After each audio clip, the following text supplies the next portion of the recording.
시작을 하겠습니다. 저는 뭐 다른 얘기는 안 할 거고요. 현실적으로 왜 필요한지에 대해 설명을 드릴 건데 준비한 자료는 많은데요. 시간을 절약하기 위해서 많이 넘어가겠습니다. 첫 페이지를 보시면 여기 자기주도 학습의 개념이 나와 있어요. 읽어보시면 됩니다. 자기주도 학습이란 학습자 스스로 자신의 학습 목표를 설정하고 그 이후 학습 참여 범위 설계, 학습 전략의 선택, 학습 결과의 평가와 같은 학습의 전 과정에 주도적으로 참여하는 학습 형태라고 되어 있습니다. 보통 이제 고등부 부모님들 이렇게 만나뵈면 이런 말씀을 하세요. 우리 아이는 자기주도 학습력이 뛰어나다는 말씀을 하시는 분들이 계십니다. 근데 그 자기주도 학습의 능력이 뛰어나다는 말의 핵심이 뭐냐면 우리 아이는 학교에 갔다 오거나 학원에 다녀왔을 때 엄마가 굳이 숙제하라고 얘기하지 않아도 앉아서 숙제를 하더라. 이걸 자기주도 학습이라고 생각을 하십니다. 전혀 뜻이 다르다는 거예요. 이게 자기주도 학습이라고 일단 이해를 해주시면 됩니다. 그리고 다 넘어갈게요. 그리고 여기서 딱 기억하실 건 딱 하나입니다. 우리 누구나 다 공부라는 거, 물론 공부뿐만 아니라 우리 삶의 전체에서 가장 중요한 건 저는 습관이라고 생각하거든요. 공부도 결국 습관의 결과물입니다. 이것도 이해하실 거라고 생각합니다. 그래서 넘어갈 겁니다. 그 다음 방법이나 이런 것들은 나중에 따로 기회가 되면 설명드리기로 하고 입시에 대한 이야기를 조금 하고 넘어갈 거예요. 아시는 것처럼 지금 현재 초등학교 6학년 학생들이 고등학교에 진학하게 되면 물론 지금 현재 중학교 3학년부터지만 소위 고교 학점제가 시행이 되죠. 그렇죠? 그리고 지난번 설명에 오셨던 분들은 고교 학점제 정의에 대해서 제가 설명을 드렸었습니다. 또 혹시 처음 오신 분들도 계시고 잊어버리신 분들도 계실 테니까 고교학점제에 대해서 조금 설명을 드릴게요. 고교학점제의 정의가 이렇게 되어 있습니다. 학생이 기초소양과 기본학력을 바탕으로 진로 적성에 따라 과목을 선택하고 이수 기준에 도달한 과목에 대해 학점을 취득, 누적하여 졸업하는 제도라고 되어 있습니다. 물론 이걸 좀 더 세분화시켜 설명을 하면 기초소양과 기본학력이라고 하는 건 고등학교 1학년 과정이라고 이해하시면 돼요.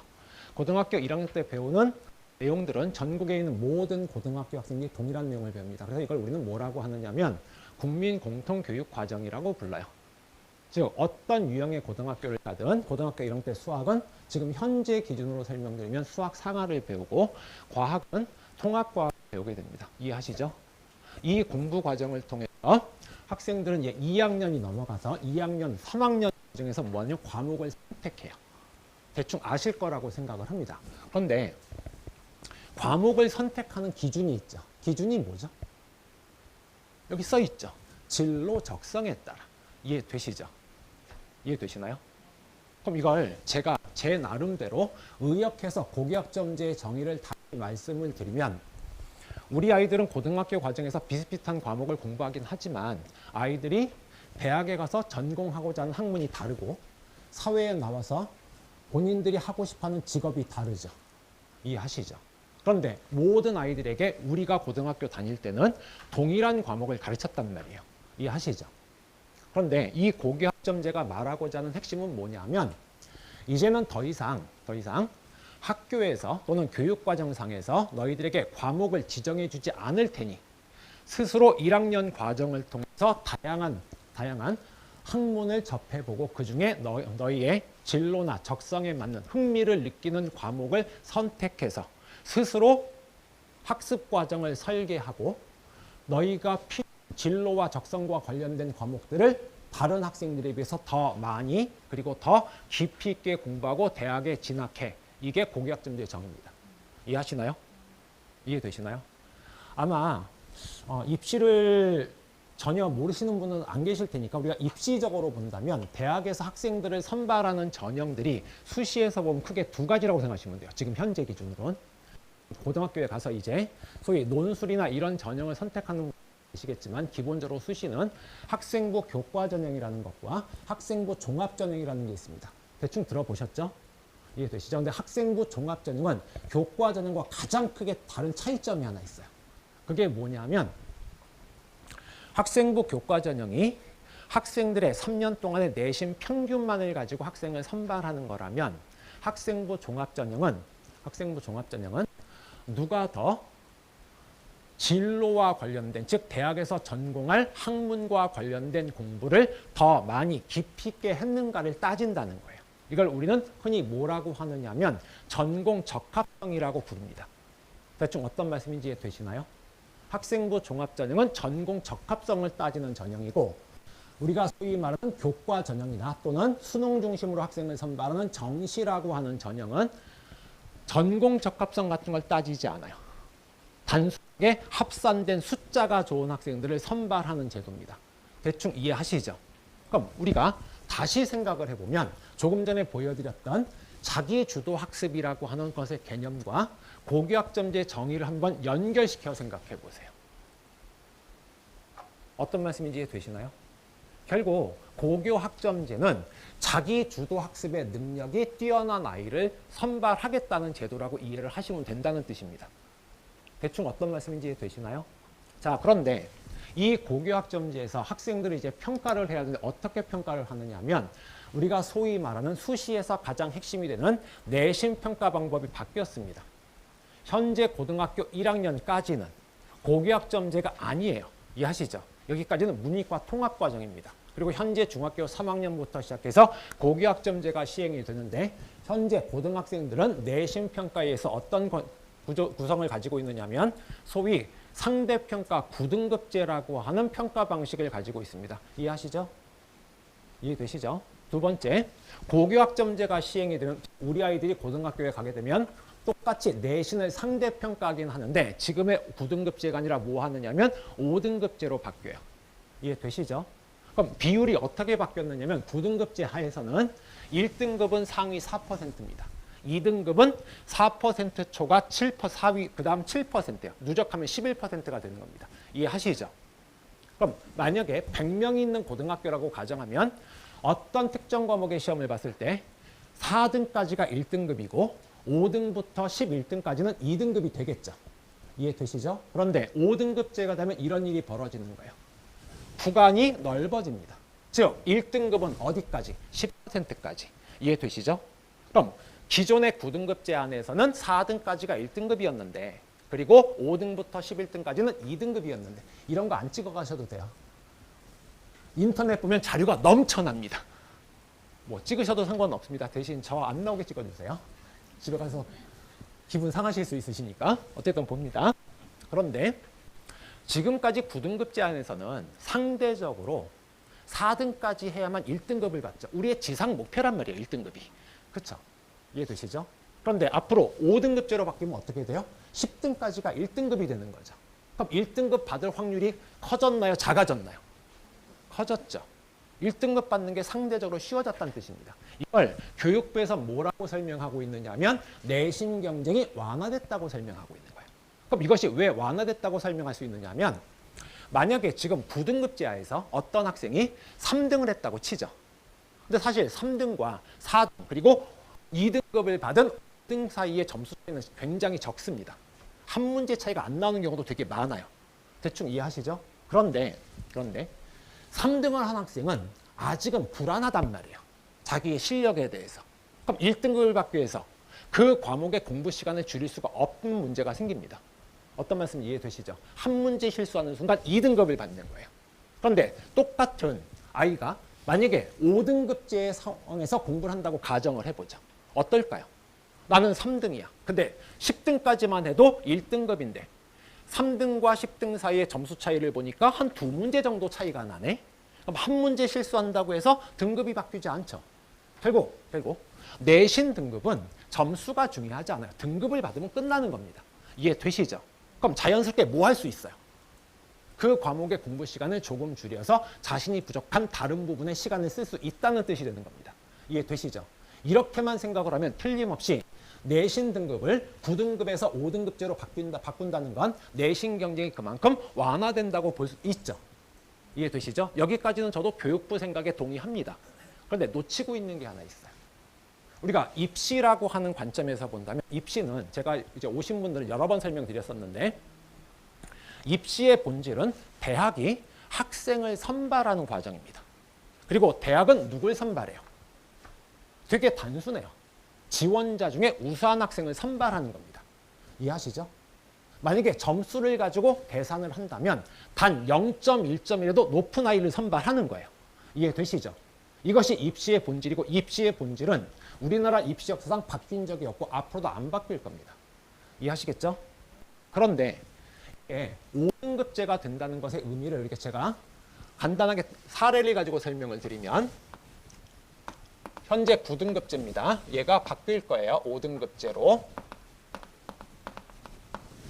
그러면 제가 현재 저희 학원에 재원하고 있는 학생들의 학생부를 조사해보고 학생들과 개별 면담을 했습니다. 그런데 어떤 일이 생겼느냐 하면 1학년 과정에서 전 과목 1등급을 받은 애들은 평균이 1.0이 나올 거예요. 이해되시죠? 1.0을 받은 학생들이 제가 상담한 40명 정도 되는 학생 중에 9명 정도였어요. 적은 인원은 아니지만 그렇다고 아주 많은 건 아닙니다. 제 기대에 비해서. 자, 그런데 1.0을 받은 학생이 있어요. 두 번째, 1.3 이상, 1.01에서 1.3 사이를 받은 학생이 또 한 10명쯤 있어요. 한 일반 정도가 1.3등급 안쪽에 있는 겁니다. 이해되시죠? 근데 이 1.3등급이 어느 정도 내신이 잘 모르시잖아요. 그쵸? 1.3등급 정도의 내신이면 보편적으로 학교에 따라 편차가 있긴 하지만 얘가 대충 전교 등수로 약 3등 정도 하는 성적이에요. 평균 여기에 수렴합니다. 물론 학교에 따라서는 이게 전교 1등이기도 해요. 근데 평균적으로 전교 3등 정도 하고, 그리고 요즘 이제 아시는 것처럼 입시적으로 보면 요즘은 이제 의대 세상이죠. 그렇죠? 제가 이렇게 설명을 드려요. 이 1.3등급은 일반고 기준으로 의대를 진학할 수 있는 하선의 내신이라고 설명을 드립니다. 자, 그런데 1.3등급이 있어요. 또 그 다음 1.5등급이 존재합니다. 1.5등급은 대충 전교 5등에 수렴하는 성적이에요. 그 다음 또 1.7등급이 있습니다. 그리고 2.0등급이 있어요. 보통 제가 이제 설명회 할 때 이런 말씀을 드리면 이제 앞에 1.0, 1.3, 1.5 이렇게 앞에 일자가 붙었을 때는 그래도 조금 관심 있게 쳐다보시다가 갑자기 앞에 2가 붙는 순간 관심이 사라지세요. 그럼 2.0 정도, 3년 평균 2.0 정도 되면 과연 이 아이가 어느 정도 대학을 갈지, 이 내신을 가지고 대학 진학을 한다면, 또는 현재 학교에서 250명에서 약 300명 정도가 보편적인 일반고의 학생 구성 인원인데 그 전체 인원에서 전교 과연 몇 등 정도 할지 한번 우리가 생각을 해보죠. 2.0 정도면 어떨까요? 그러니까 이렇게 생각해 보시면 돼요. 우리 아이가 고등학교에 진학했는데 고등학교 1학년 때 2.0을 받았어. 현재 9등급제 안에서. 만족하실까요? 만족하실 분? 없으시죠? 그쵸?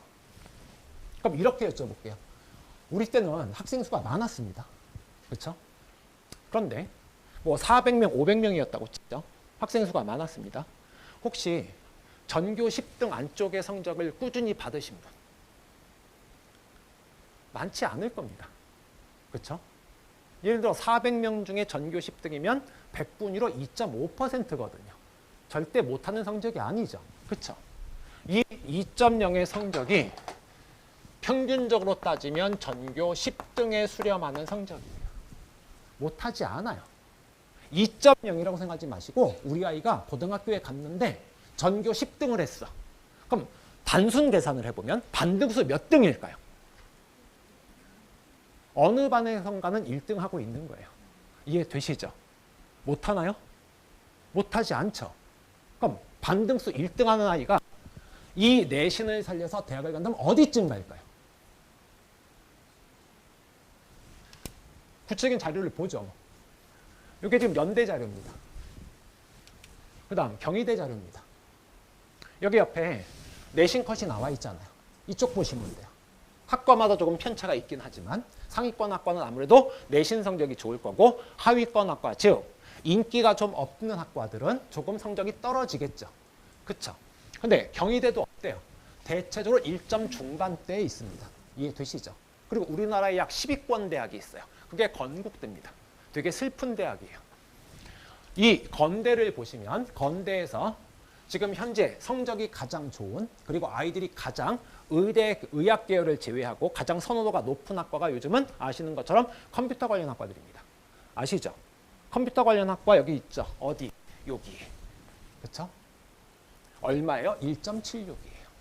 그럼 전교 10등이 2.0을 받아요. 갈까요? 못 갈까요? 못 가요. 슬프게도. 제가 유튜브를 보다 보니까 어떤 유튜버가 이런 컨텐츠를 가지고 있더라고요. 어떤 대학교에 찾아가서 그 대학에 다니는 학생들을 거리에서 만나가지고 이런 질문합니다. 당신은 고등학교 다닐 때 반등수 몇 등 정도 했나요? 라고 물어봐요. 이해되시나요? 건대 정도면 전대 상위권 학과 정도, 우리가 선호한 학과를 기준으로 한다면 몇 등이 가는 거예요? 거의 반등수 1등들이 가는 대학입니다. 이게 우리의 현실이라고요. 이게 되시죠? 그만큼 2.0의 내신은 받기 어려운 겁니다. 근데 제가 지금 말씀드리고 싶은 건 사실 이건 아니긴 한데, 그럼 우리가 이런 생각을 해보죠. 그럼 제가 편의상 1.0부터 2.0까지 중간 과정 없이 나열하긴 했지만 우리가 고등학교 3년 동안 아이들이 고3 때 정상적으로 대학을 간다고 가정을 하면, 재수 안 한다고 가정을 하면 학생부가 반영되는 학기는 5학기입니다. 이 5학기에서 각 학기를 뜯어보면 각 학기별로 어떤 일이 생기느냐 하면 예체능 과목은 등급이 안 나오니까 예체능 과목을 빼버리고 보편적으로 아이들은 7과목에서 8과목 정도 수강을 해요. 그럼 단순하게 계산을 해보면 35과목에서 40과목 정도를 수강을 하고 그 내신을 평균 내서 대학을 진학을 한다고요. 이해되시죠? 그때 조합이 되게 다양해집니다. 1.0만 있는 게 아니라 1.02, 1.03, 1.04, 뭐 1.2, 1.15 이렇게 되게 다양해집니다. 되시죠? 자, 그런데 지금 현재 기준으로는 9등급 제한에서는 얘와 얘 구분이 되나요? 안 되나요? 대학이 보기에 같은 학과에 둘이 원서를 썼어요. 그럼 내신만 보면 누구 내신이 좋은가요? 1.0이 당연히 좋죠. 그럼 누굴 뽑을까요? 대학은 1.0을 뽑겠죠. 즉 내신만 가지고 뭐 할 수 있어요? 아이들을 줄 세울 수 있다고요. 그렇죠? 결국 시험의 성격은 뭐예요? 단순하게 말씀드리면, 거칠게 말하면 줄 세우기 기능입니다. 이걸 조금 순화시킨 표현이 뭐예요? 변별력이 있다라고 설명을 하는 겁니다. 이해되시죠? 이해되시죠? 자, 그런데 이게 5등급제가 됩니다. 5등급제가 되는 순간 1.0을 받은 애들은 뭐가 될까요? 똑같이 1.0이 되겠죠. 변화가 없죠. 어차피 다 4% 안에 드는 거니까, 전 과목이. 그렇죠? 그럼 우리가 앞으로 다시 좀 돌아가서 10%잖아요. 그렇죠? 그럼 4% 안에 드는 애들은 어차피 10% 안에 들 테니 당연히 1.0을 받을 겁니다. 그럼 1.3등급을 받은 애가 있어요. 그럼 1.3등급이라고 하는 건 한 학기에 7 내지 8과목의 수업을 듣고 이 총 단위 수가 보편적으로 25단위 정도 됩니다. 그럼 25단위 수업을 총 들었을 때 2단위짜리 수업이 있고요. 3단위짜리 수업이 있고 4단위짜리 수업이 있습니다. 그래서 단위라고 하는 건 한 주에 그 과목이 들어가 있는 수업 시수라고 생각하시면 됩니다. 아무래도 수업 시수가 많은 게 단위 수가 크겠죠. 그렇죠? 그럼 4단위짜리 수업을 기준으로 한다면 나머지 모든 과목을 1등급 받고 4단위 한 과목 2등급을 받았다. 그럼 얘가 정확히 얼마나 1.16이 나옵니다. 3단위짜리 2등급이 하나다 그러면 1.12가 나오는 거예요. 이해되시죠? 그럼 1.3등급이라는 건 나머지 과목은 다 1등급인데 2등급짜리 2개 정도 있는 거예요. 이해되시죠? 그럼 전교 3등 정도 하는 겁니다. 이해되시죠? 근데 얘가 5등급제가 되면 어떤 일이 생길까요? 1등급은 그대로 1등급 가겠죠? 지금 5등급제를 1등급으로 바꾸고 현재 2등급까지 뭐가 돼요? 1등급 이내에 거의 수렴되죠? 그럼 얘가 뭐가 될까요? 똑같이 1.0이 될 거예요. 이해되시나요?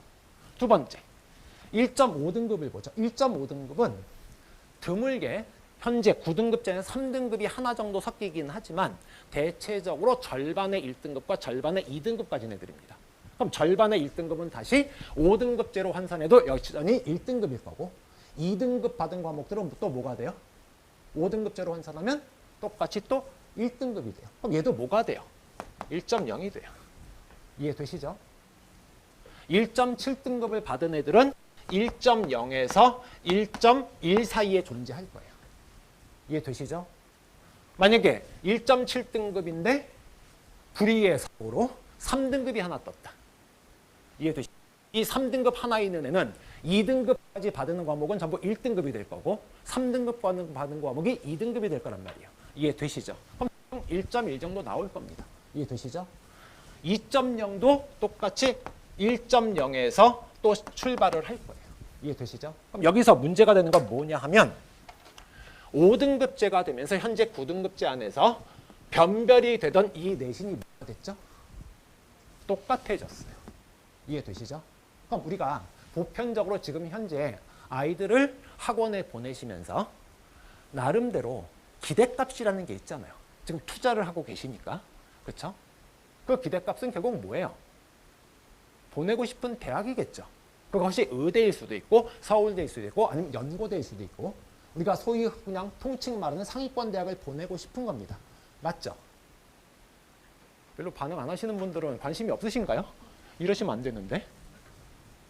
그럼 상위권 대학의 기준이 어딘지 모르겠어요. 사람마다 이게 너무 달라요. 그래도 적어도 우리 서강대, 성균관대, 한양대 성까지는 보통 상위권 대학이라고 하죠. 물론 아직은 관심 없으시겠지만. 그렇죠? 자, 그러면 제가 조금 전에 보여드린 자료를 보면 다시 여기는 1.5를 넘어가는 학과가 거의 없습니다. 근데 경희대라는 학교가 있어요. 서성함보다 아래쪽에 있죠. 근데 얘네가 어때요? 얘네들도 1.7, 1.6, 1.5 있습니다. 그럼 우리가 환산해서 다시 생각해보면 연대와 서성한이라는 학교는 연대와 경희대 사이에 있죠. 그럼 연대보다는 조금 낮겠지만 서성한보다는 경희대보다는 높겠죠. 이게 되시죠? 그럼 여기 나와 있는 이 1.5등급이라고 하는 이 내신이 뭐가 되느냐 하면 현재 기준으로 설명을 드리면 얘가 서성한 선이 되는 거예요.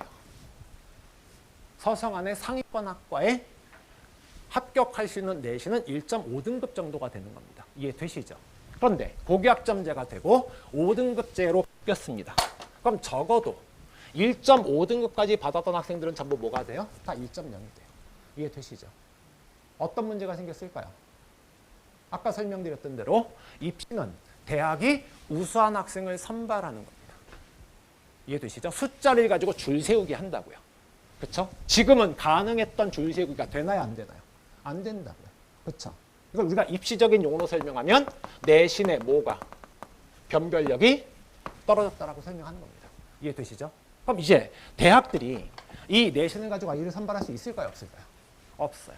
지금 현재 일반 학생들이 물론 특목고 자사고 지나가실 분들도 계시겠지만 일반고 학생들이 대학을 지나갈 때 보편적으로는 우리가 소위 말하는 교과 전형이라는 전형에 지원을 합니다. 그럼 교과 전형은 뭘 가지고 뽑느냐? 첫 번째, 내신 성적에 더해서 두 번째, 수능 최저 학력 기준이라는 거 두 가지 갖고 아이들을 뽑는 거예요. 이해되시죠? 근데 수능 최저 학력 기준을 통과하는 학생들은 보편적으로 학과에 따라 조금 차이가 있긴 하지만 적어도 정원의 2배는 넘어갑니다. 어떤 학교들은 4배, 5배가 되기도 해요. 이해되시죠? 근데 수능 최저학력 기준을 통과한 학생들을 대상으로 내신으로 줄 세웠더니 9등급제에서는 아이를 선발할 수 있었는데 5등급제가 되는 순간 어떤 문제가 생긴다? 더 이상 선발할 수 없죠. 그렇죠? 줄 세기가 안 돼요. 이해되시죠? 그럼 어떻게 할까요? 아이를 선발하긴 해야 되는데 그렇다고 동점자를 다 뽑을 수 없어요. 불가능합니다. 올해 동점자를 다 뽑아버리면 내년에 선발 인원이 줄어요.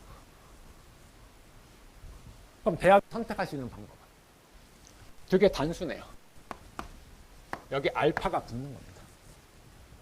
뭔가 줄 세우게 할 수 있는 요소를 하나 추가시키는 거예요. 이해되시죠? 이게 고교학점제 하에서 내신을 5등급제로 만든 것의 본질이라고요. 우리 애가 1등급 받을 확률이 높아졌다는 얘기 하지 않다고요. 우리 애만 높아졌나요? 아니에요. 그렇죠? 남의 애도 똑같이 1등급 받을 확률이 높아졌는데 우리가 기껏 3년 동안 열심히 공부해서 1.0을 받아놨는데 남들도 1.0이 돼. 원하는 대학 못 간다고요. 대학도 못 뽑는다고요. 이해되시죠? 그럼 대학이 추가시킬 요소가 무엇인지가 문제인 거예요. 현실적으로 둘 중에 하나입니다. 1번, 소위 말하는 면접을 강화하는 겁니다. 지금은 면접이 없는 전형들이 많이 존재하는데 대학들은 방법이 없어요. 줄 세우기 해야 되니까. 면접을 할 수 있습니다. 이해되시죠? 근데 면접을 하지 않는다면 두 번째 어떤 방법을 선택할 수 있냐? 두 번째는 소위 말하는 서류를 추가시키는 거예요. 보통 서류라고 하는 건 학생부를 뜻하고요. 학생 교과 전형은 그 학생부 안에서 우리가 흔히 말하는 아이들의 다양한 학교 내 활동이 있죠. 뭐 독서라든가 동아리 활동이라든가 이런 기타 등등등. 이걸 우리는 통칭해서 뭐라고 하냐면 비교과 또는 학교 내 활동이라고 합니다. 이해되시죠? 근데 그중에 내신만을 반영을 했습니다. 그런데 지금 현재도 고려대랑 대학에서는 뭘 가지고 선발하느냐? 내신과 수능 최저 그리고 고대 모델은 서류를 가지고 뽑는 거예요. 이해되시죠? 앞으로는 서류를 추가하는 학교들이 많아질 겁니다. 이해되시나요? 이해되시나요? 그러니까 아이들이 지금 현재 기준으로 놓고 보면 현재 고등학생들은 대학을 갈 때 교과전형으로 대학을 간다고 치면 내신과 수능 두 가지만 준비됐다는 거예요. 결과적으로. 이해하시죠? 서류 따위 준비하지 않아도 됩니다. 웬만한 대학들은. 근데 앞으로는 어떤 일이 생겼어요? 내신과 수능 두 가지로 대학을 못 간다고요. 이제. 뭐 해야 돼요? 서류를 준비하든 면접을 준비하든 또 다른 요소의 준비가 또 필요하다고요. 그렇다고 아이들에게 주어진 시간이 늘었나요? 시간은 똑같이 고등학교 3년입니다. 그렇죠? 약 1000일 정도밖에 시간이 안 주어졌다고요. 같은 시간에 할 일이 많아졌다고요. 이해되시죠? 이게 고교학점제하에서 5등급 체제로 바뀐 근본 이게 본질이라고요. 이렇게 이해를 하셔야 된다고요. 내신 받기가 쉬워졌는데 이렇게 인식하시면 안 된다고요. 왜? 우리가 지금 고등학교에 가는 목적이 단순히 내신 1등급 받는 게 목적이 아니잖아요. 내신 1등급 받는 건 뭐예요? 우리가 원하는 결과, 즉 원하는 대학에 가기 위한 수단일 뿐이죠. 이해되시죠? 이해되시죠? 그러면 이 서류가 어떤 역할을 하는지에 대해 조금 설명을 드릴게요.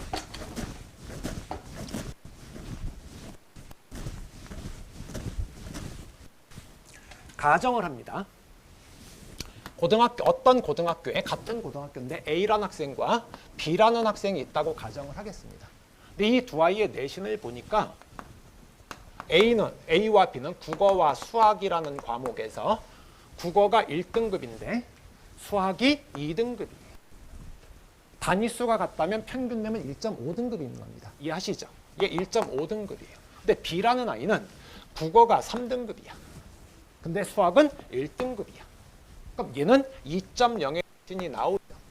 그렇죠? 이해되시죠? 그럼 우리가 단순하게 숫자를 놓고 보면 누가 더 우수해요? A가 우수하죠. 그럼 대학은 두 아이가 같은 대학 같은 학과에 원서를 썼다고 하면 누굴 뽑을까요? 누굴 뽑을까요? 몰라요. 첫 번째, 내신 위주로 학생을 선발하는 현재 기준입니다. 비교과를 보지 않는 교과 전형에서 무조건 A가 이겨요. 어떤 경우에도. 물론 수능 최저를 통과했다는 전제 속에서. 그런데 이 두 아이가 종합전형에 원서를 쓴다고 가정하죠. 근데 아까 말씀드렸죠. 종합전형은 뭘 따진다? 전공 적합성을 따진다. 우리가 생각을 해보면 고등학교 3년 뭐 하는 시기예요? 대학에 가서 공부할 준비하는 시기입니다. 그렇죠? 대학이 생각하는 우수한 아이가 누굴까요? 어떤 아이일까요? 평균 내신이 좋은 애가 아니에요. 어떤 아이가 우수할까요? 대학 교수들이 보기에. 자기가 가르치고 있는 그 전공과 관련된 공부가 잘 된 애예요. 그 준비가 잘 된 아이가 대학이 보기에, 대학 교수들이 보기엔 우수한 아이라고요. 근데 교과 전형은 이렇게 뽑을 수가 없어요. 숫자만 좀 뽑힌다고요. 근데 만약에 이 두 아이가 국어 국문학과에 원서를 써요. 저처럼. 그럼 누가 잘해요? 국어 국문학과에서는 수학 따위 필요 없어요. 써먹을 데가 없으니까 뭘 잘하는 게 중요해요? 국어 잘하는 게 중요하죠. 그렇죠? 그런데 반대로 자연계학과들, 뭐 공대라든가 자연과학대학이라든가 아니면 의대나 이런 학과들을 생각해 보죠. 저없이 평균 성적은 얘가 좋지만 공학에서 핵심이 뭐예요? 수학이죠. 그렇죠? 그러면 대학 교수들이 보기에 대학에 와서 공학 공부를 잘할 가능성이 있는 아이가 누구라고 생각하세요? 수학 잘하는 게 중요하죠. 국어 좀 못해도 돼요. 솔직히 대학 교수들도 공대 교수들도 생각해보면 고등학교 때 국어를 잘했을까요? 질도 못하는 놈들 많았을 텐데. 그렇죠? 이런 거 중요하게 생각하지 않습니다.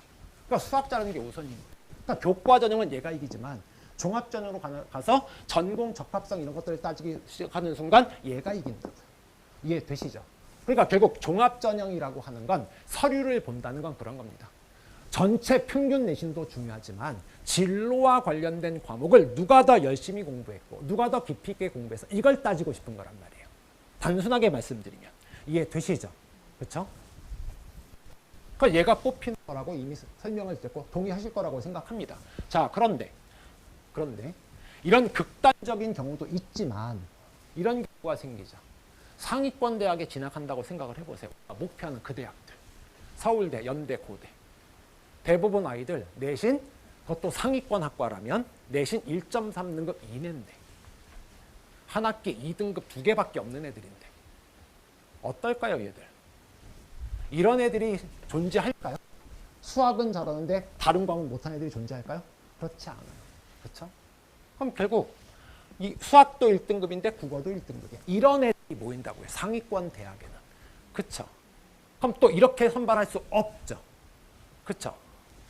그래서 쓰는 방법이 있는 겁니다.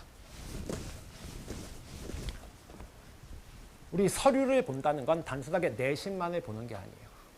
단순하게 내신 평점만을 보는 게 아니라 각 과목별로 어떤 성적을 받았어. 근데 이 아이는 어디에 어떤 분야에 관심이 있고 어떤 분야에 대한 어떤 학문에 대한 준비를 충실히 했어. 이것도 따지지만 내신만을 가지고도 뭐가 기록되어 있어요? 내신 외에 비교과 활동이 기록되어 있단 말이에요. 그렇죠? 그럼 활동의 역할은 이런 겁니다. 자, 두 아이가 수업을 듣습니다. 예를 들어서 생명과학 수업을 들었어요. 근데 생명과학 수업을 들었는데 아이들마다 본인들이 대학에 가서 공부하고 싶은 전공이 다르니까 어떤 아이는 생명과 관련 없는 학과에 진학하고자 하는 학생도 존재하죠. 또 어떤 아이는 생명과학과 관련된 학과들, 뭐 가장 대표적으로 생명공학이라든가 의대라든가 이런 학과에 진학하고 싶어하는 아이도 있을 거란 말이에요. 그렇죠? 그러니 어떤 일이 생기느냐 하면 생명과학 시간에 진화라고 하는 것에 대해서 공부를 했는데 A라는 아이는 진로가 생명과 관련이 없는 아이라고 가정을 합니다. 얘는 뭐 할까요?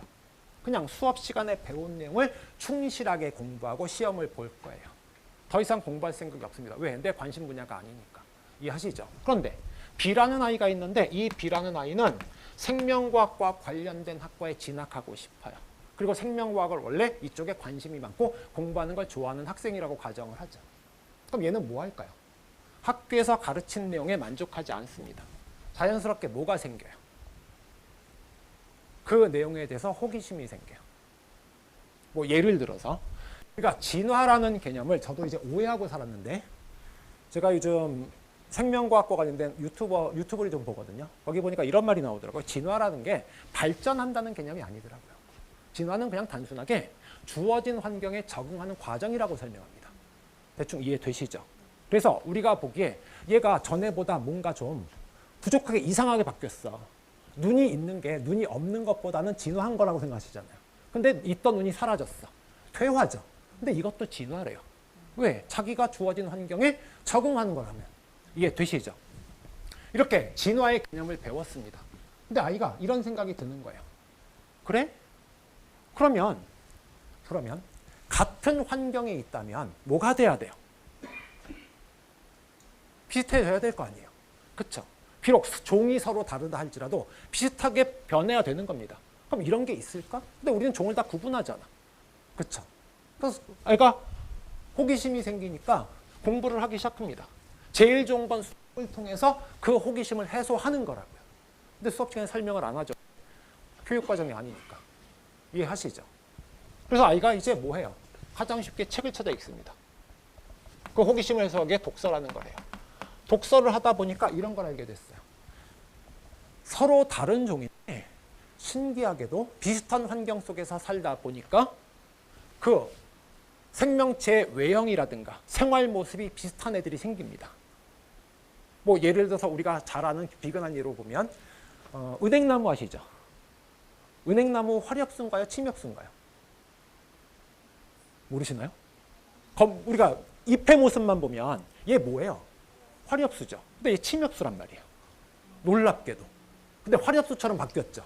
또 아시는 것처럼 하늘을 나는 애들이 누구예요? 새죠. 그렇죠. 근데 하늘 나는 게 새만 있는 게 아니죠. 누구도 있어요. 박쥐도 날아요. 그렇죠? 그럼 날개가 있으니 생활 모습이 같으니 같은 종일까요? 다르단 말이에요. 그럼 서로 다른 종인데 왜 비슷한 모습이 됐을까? 이런 궁금증이 생기죠. 근데 그 궁금증을 수업 시간에 설명을 안 합니다. 그럼 아이가 스스로 책을 찾아 읽는 거예요. 읽다 보니까 이런 개념이 나왔습니다. 수렴진화라는 게 있대요. 서로 다른 종이지만 원래 발생학적으로 형태가 서로 달랐지만 비슷한 환경에서 살다 보니까 겉모습이나 생활 모습이 비슷해지는 애들이 존재한다. 이걸 수렴진화라고 설명을 하더라고요. 저도 유튜브 다 찾아봤습니다. 어쨌든 그 사실을 알게 됐어요. 그리고 이 독서를 하다 보니까 또 그러면 반대로 서로 다른 종이지만 수렴진화에서 비슷하게 생긴 애들, 비슷하게 살아가는 애들만 있나? 그럼 같은 종이었는데 달라지는 경우는 없나? 라는 또 궁금증이 생길 수 있죠. 그래서 또 책을 읽습니다. 또 독서를 해요. 또 찾아보니까 그런 애들이 또 존재해요. 되게 많아요. 이걸 또 적응 방산이라고 설명합니다. 생물학에서는, 진화학에서는. 이해되시죠? 그리고 이렇게 독서를 하다 보면 이제 어떤 문제가 생기느냐? 시간 문제가 생겨요. 이해되시나요? 교육 과정에선 진화의 기본적인 개념만 간단하게 설명했다고요. 그렇죠? 이해되시죠? 우리 아이들이 고등학교 가는 목적이 뭐예요? 내신 1등 받아서 좋은 대학 가기 위한 게 우리의 목적입니다. 그렇죠? 그런데 아이가 독서를 했습니다. 이 독서를 통해 습득하는 지식들은 시험에 나와요, 안 나와요? 안 나와요, 하나도. 그렇죠? 이해되시죠? 이 생명과학의 시간을 많이 쓰면 많이 쓸수록 어떤 문제가 생겨요? 다른 과목 공부할 시간이 줄어듭니다. 이해하시죠? 이게 시간의 문제, 본질적으로. 그러니까 아이는 뭐 하게 되느냐? 이 공부도 하고 싶은데 내가 좋아하는 거니까. 근데 내신도 챙겨야 되잖아요. 그렇죠? 그러니까 두 가지를 다 하고 싶은데 시간은 부족하니 뭔가 시간을 절약할 수 있는 방법을 찾습니다. 그게 뭐 하는 거냐면 우리가 소위 말하는 동아리 활동하는 거예요. 같은 관심 분야를 가지고 있는 애들이 모여서 서로 다른 책을 읽고 정보 교환은 빨라지지 않아요. 그렇죠? 이해되시죠? 그럼 우리가 생각을 해보자. A라는 아이와 B라는 아이가 있는데 A라는 아이는 수업에 충실합니다. 그리고 선생님이 가르친 내용들을 충실하게 공부하고 다 외워서 시험을 봅니다. 그랬더니 얘 뭐가 됐느냐? 1등급을 받았어요. 그리고 이는 당연히 수업에도 충실하겠죠. 그리고 나름대로 시간을 내서 책도 읽고 동아리 활동도 했습니다. 그렇죠? 얘도 1등급을 받아요.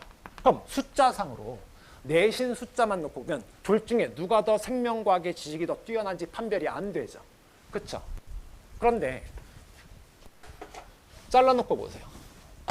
우리가 흔히 말하는 이쪽에 수업과 관련된 거 그리고 수업과 관련된 내용을 가지고 보는 시험을 우리는 뭐라고 하냐? 흔히 말해서 이걸 우리는 교과 영역이라고 부르는 거예요. 이해되시죠? 그럼 독서하고 동아리 활동했어요. 이건 뭐예요? 활동이죠. 그렇죠? 이게 뭐가 되는 거예요? 이게 비교과가 되는 겁니다. 이해되시죠? 어떤 말씀 이해되시죠? 그러면 결국 비교과라고 하는 건 뭐 하는 거냐면 수업 시간에 배운 지식을 독서나 동아리 같은 다양한 활동들을 통해서 뭐 하고 있다? 심화, 발전시키고 있다는 뜻이 되는 거예요. 이해되시죠? 근데 교과는 애들이 자기 주도하는 거 아니라고요. 시킨 거 하는 거지. 가르친 것만 습득하고 있는 거지. 그렇죠? 그럼 비교과는 뭐예요? 아이가 수업을 통해서 배웠던 진화의 개념을 통해서 가지고 있었던 새로 생겼던 호기심을 충족하기 위해서 그것을 목적으로 해서 뭐 하고 있는 거예요? 스스로 방법을 찾는 겁니다. 그렇죠? 그리고 그 실천을 통해서 뭐가 된 거예요? 아이가 발전해 간 거죠. 그럼 교과 내신만을 가지고는 두 아이의 우열을 가릴 수 없지만 대학이 이 비교과 영역까지 함께 평가를 한다면 상식적으로 이제 생각해 보시면 돼요. 내가 대학의 생명과학과 교수인데 두 아이가 왔어. 생명과학의 아이들의 실력을 측정하고 싶어. 이거 가지고는 안 되지만 비교과까지 추가하면 누구 뽑으실래요? 당연히 얘를 뽑을 거잖아요. 이해되시죠? 이게 비교과 역할인 거예요. 내신이 동점이라고 해도 얼마든지 애들 뽑을 수 있어요. 비교과 보면. 이해되시죠? 결국 비교과라는 건 수업 시간에 배운 교과적 지식을 뭐 하는 거다? 자기 스스로의 힘으로 심화, 발전시켜가는 거다. 근데 이미 앞에서 보여드렸잖아요. 자기주도 학습의 개념이 뭔지. 우리 아이들이 지금 하고 있었던 그 모든 행동. 우리 애는 착하고 공부에 대한 열정이 넘쳐서 엄마가 내가 단 한 번도 잔소리하셨는데 스스로 숙제는 다 해갔어. 그리고 학교 시험도 잘 봐. 이걸 우리는 자기주도 학습이라고 착각하고 살았다고요. 자기주도 학습 했나요? 하나도 안 하고 있다고요. 이해되시죠? 이해되시죠? 자기주도 학습은 이런 것들, 비교과와 관련된 게 자기주도 학습이라고요. 누가 시키지 않는 거. 배운 내용을 스스로의 힘으로 심화 발전시키는 과정. 이걸 자기주도 학습이라고 인식을 하셔야 됩니다. 이해되시죠? 근데 여기에 문제가 생겨요. 이걸 하다 보면. 어떤 문제가 생길까요? 정말 좋은 공부예요, 이거. 근데 문제가 생겨요. 시간에 문제가 생기죠. 남들은 이거 할 시간에 뭐 해요? 다른 과목 공부할 거라고요. 그렇죠? 수학을 공부할 시간이 많아질 거고 국어를 공부할 시간이 많아지고 걔들은 수학과 국어도 1등급을 받는데 우리는 생명만 1등급이야. 그럼 원하는 대학을 못 가긴 똑같아집니다. 어떤 말씀인지 되시죠? 그러니까 뭐 해야 돼요, 우리?